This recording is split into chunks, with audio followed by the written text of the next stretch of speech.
Hey, what is up, guys? My name is Brandon, and today, guys, I am going to give you guys the top 10 tips that I would give to any new Instacart drivers or any drivers that are fairly new, people that have only been shopping for maybe a month, maybe two. I'm going to be giving you guys my best tips. I've been doing Instacart for probably about 3 years and 2 months or so I have been doing it for a little while. There are people in my area that have been doing this for like 6-7 years, which is crazy. So obviously I'm not like a professional, but I have been doing it for over 3 years, and there are a lot of tips that I wish I would have known before I started Instacart, or like right at the beginning of doing Instacart. So you guys can also watch other videos. Other people might have different tips and tricks than I do, but I'm going to share with you guys my top 10 tricks and tips that will help you guys in Instacart, help you guys shop faster, help you guys get better tips, and just overall give you a better Instacart experience. All right, guys, so for my first tip today,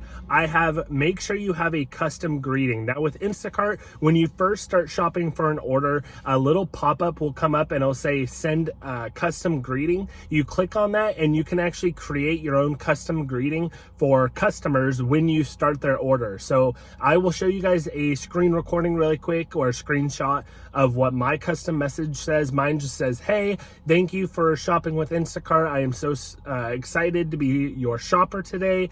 Let me know if you guys need any replacements or if you need me to refund an item.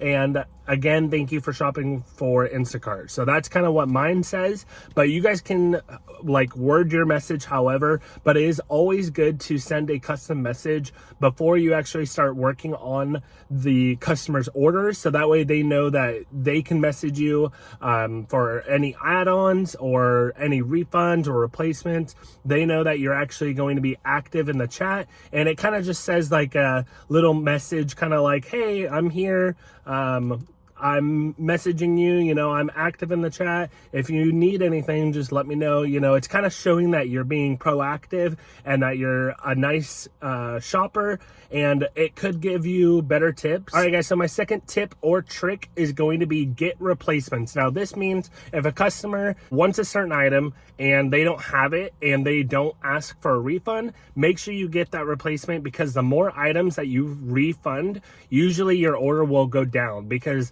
Instacart usually will pay a certain amount for the batch pay, and then the tip is usually based on a percentage, or the customer can do a flat tip. Now, not a lot of people do flat tips, at least in my area.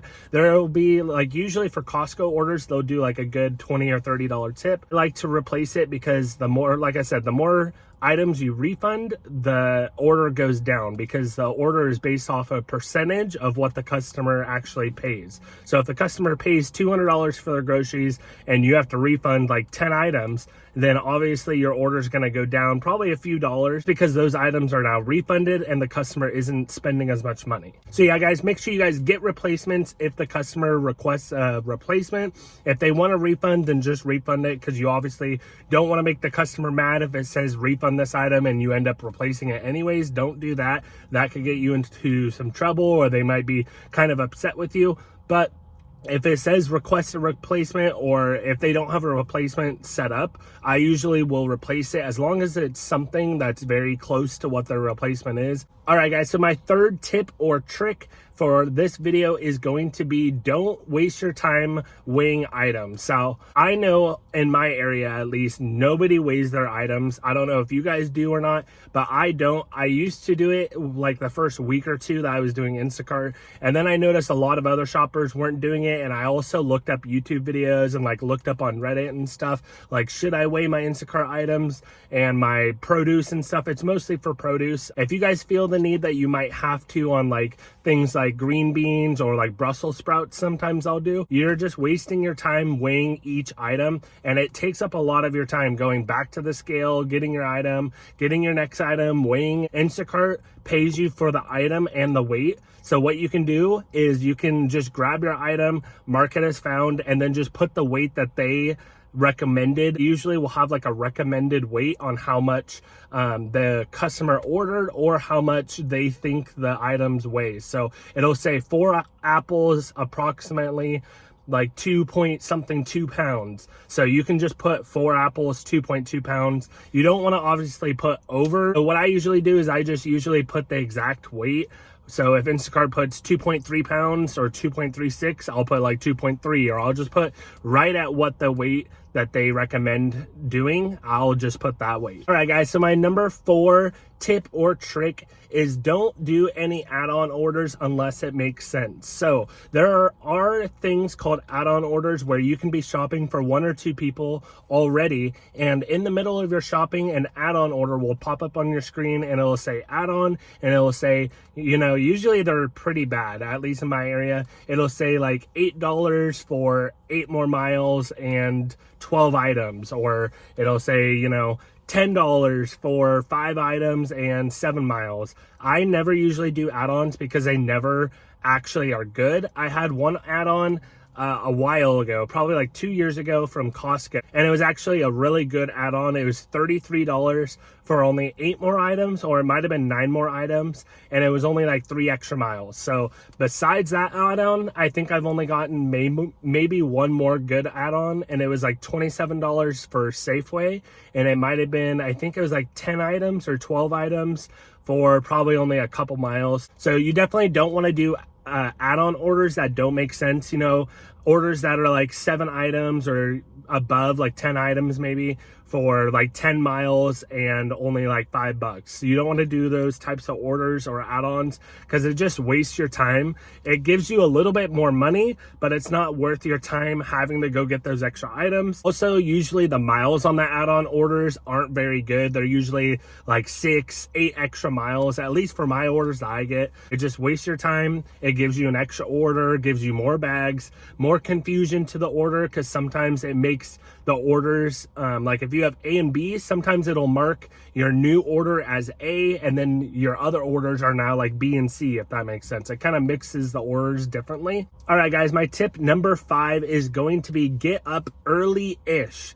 So in my area, I usually don't see orders if I turn it on like super early, like 5 o'clock. But if you guys can wake up around 6 o'clock or 6:30 and start it, you guys can kind of chill at home. Probably if you live like close to stores or within a couple miles, that's usually what I'll do, especially on the weekends. If I wake up, you know, just to go to the bathroom, or I have to get a glass of water or whatever, and if it's like 6 o'clock, I'll turn it on and I'll just like lay in bed, watch TikTok or whatever, and I'll see if orders pop up. But most of the time I don't get orders in my area around up until probably like 7:30 when people are actually waking up and getting ready and stuff. So I would recommend getting up kind of early, because most of your orders, at least, and this is how it is in most people's areas, I think, at least in mine as well, most of the orders that you get are going to be kind of in the early morning to afternoon, and then usually later in the day there might be a couple here and there that are good, but most of the good orders are in the morning. I recommend getting up around 7 o'clock and starting your Instacart around 7:30 and going until probably about 11 or 12. And then you want to shop again usually about like 2:33 until maybe like 6 or 7. Usually those are like the good hours, and those are the hours that I would recommend. So yeah, definitely get up kind of early. All right, guys, my number 6 tip or trick is going to be dress decent. Now, I don't mean that you have to show up in a suit and tie or, you know, a trench coat and look all nice and fancy, but I'm just saying to dress decent. Make sure you're just wearing like a pair of shorts and a t-shirt. That's kind of what I'm wearing today. I'm just wearing some nice like gym type of shorts with a black t-shirt. You don't have to have like a tie or anything fancy, but make sure you're dressing decent, because I have seen and like heard customers complain about people wearing like tank tops and crop tops, like for girls, obviously crop tops, shoes that aren't closed-toed, like wearing flip-flops, and you don't want to look unprofessional, because wearing like flip-flops and, you know, swimming shorts or just not looking good is definitely not professional. Instacart doesn't have like a dress code or like a uniform thing. You can wear whatever you want if you're comfortable, but you want to make sure that you also look professional. I shouldn't have to say this as one of my tips or tricks. This is just something that people should do, but I am listing it because there are some people out there that don't shower, will wear like tank tops and, you know, flip-flops and stuff, and you guys don't think it's bad, but to the customer, it's going to look bad because you're supposed to be working. This is your job, and nobody wants to show up to a job in flip-flops and tank tops and crop tops and stuff like that. All right, guys, so I think this is my number 7th tip. My number 7 tip is to sit by the stores when you're waiting for orders. Now, I actually kind of have 2 tips for this one tip, if that makes sense. It's kind of like a two for one. So make sure you guys sit by the stores, and also don't sit at one store for too long. So if you're seeing orders for a store that you're sitting by, but the orders just aren't that good, sometimes I'll wait longer than like 30 or 45 minutes for an order. But normally I don't wait at a store for longer than like 30, 45 minutes. Make sure that you're moving around, because sometimes the app, I don't know if this is just a coincidence or maybe it's a real thing. I'm not sure if it's like a glitch or something, but I swear Instacart, the app, will like kind of lose track of where you are unless you like move around every once in a while. So there have been a lot of times where I've been sitting at a store for like 30, 45 minutes and I'm not seeing anything. And as soon as I start backing up my car, I'll have an order pop up, and it's usually a good one. And I'm like, what the heck? Like, I've been waiting here forever. And then as soon as I go to leave, I get orders. So make sure you guys are moving around like every 30 minutes. You guys can go to different stores. You guys could just take like a little lap around the parking lot. Just make sure you guys are moving a little bit here and there to kind of like let your app know like, hey, I'm moving around, I'm by stores. And also don't sit at a store for too long. All right, guys, my number 8 tip or trick is going to be learn the stores. Learn where items are at the store. Even if you aren't doing an order, you can go to the stores. And I would only recommend doing this for like a few times. I wouldn't like just keep going into the store and not buying stuff. That's a little weird, because when I first started doing Instacart, I had no idea where items were, just because I only went to the grocery store, you know, once a month or once every like couple weeks. So when you do Instacart, I don't know how often you guys are going to be doing orders, but I was doing an order like every day. Because I was doing an order every day at these stores that I didn't normally go to, it was hard to find certain items, especially when for Instacart, you're looking for specific items, and sometimes there's a lot of items that you don't normally get as a customer yourself. So you're going around the store trying to find items, and you're like, I have no idea where this is. I've never gotten this. I don't even know what this is. So that's one of my big tips, is learning the stores, because once you do learn the stores and you know like where soy sauce is, or you know, water chestnuts, or just random things, you guys know where those things are, it's going to save you so much time.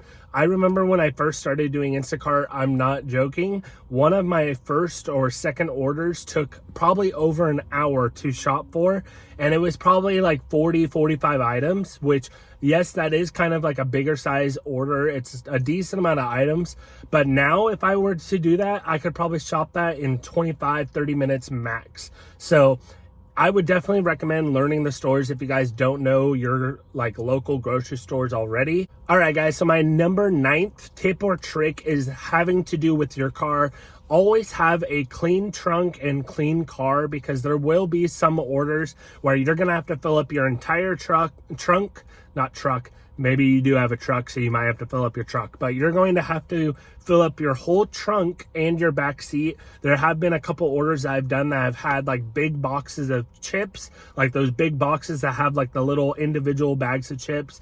I've had big orders like that, or like cases of water, or you know, just big items like a watermelon. You're gonna have a lot of big items that won't all fit in your trunk, so you want to make sure your car is decently clean, at least like one side of your back seat, and then your trunk is all completely clear, so that way you have plenty of room to be able to put your bags in the trunk and your other like bigger items in the back seat. Obviously, if you don't have a very clean car and in your trunk you have, you know, some old clothes, or, you know, a backpack, or some sports equipment, or, you know, whatever it is, if it's taking up space in your trunk and you go try to do an order and you have no room for the bags, then that's obviously a problem. All right, guys, so this last 10th and final tip. Now, I just want to say, I should have said this early in the video, but all these tips and tricks are not organized in a certain order. These are just the first 10 tips and tricks that I could think of. They're not in like any specific order or anything. These are just random. So my final tip for you guys is to organize the items in your guys' cart and in the bags, and in your car. You want to make sure that you separate it in the cart nicely, or you get 2 carts. You want to make sure that it's all separated, so that way when you get to checkout, it's a lot easier. You guys know, like, order A is at the very top of the cart, and then order B is on the left side, order C is on the right side. That's usually how I do it. Sometimes there are cases where you really should get a second cart. You guys can shop for like the first customer, and then the second, third customer, you can go back and get a second cart. I know it does take a little bit of time to do that, which is frustrating, but you also don't want to mix up people's items and their orders and stuff with somebody else's, because that's going to be even worse, and your customers aren't going to be very happy, and they're going to report problems with your order. So make sure you guys are separating the items out right. If you have 3 customers, make a spot in the cart and like separate it. You guys can get like a piece of cardboard. If you guys are like really good, what I've done, because I've done so many orders now, I've done over like 2,000 or 3,000 orders. What I've done is I've learned to, like, the top order, whatever order has the least amount of items, I'll usually put it on top where your kids will sit.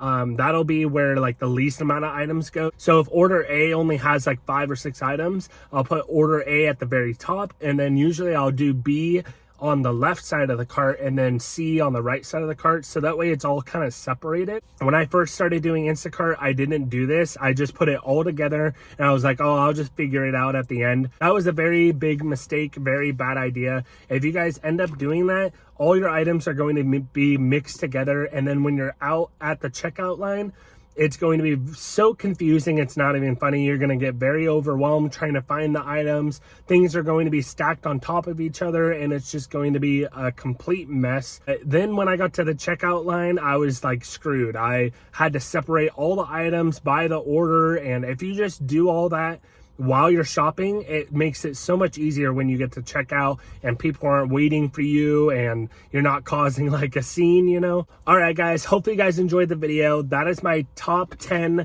tips and tricks video. If you guys have anything to add, comment down below. And also, if you guys like the video, make sure you guys leave a like and subscribe to the channel if you guys are new. If you guys want to see another video like this, I can think of some more tips and tricks. There's lots of little like tips and tricks that I do for my orders, so I could probably think of some more if you guys want to see like a part 2 of this video. But yeah, guys, I hope you guys enjoyed. Thank you guys for watching, and I will see you guys in the next one. Peace.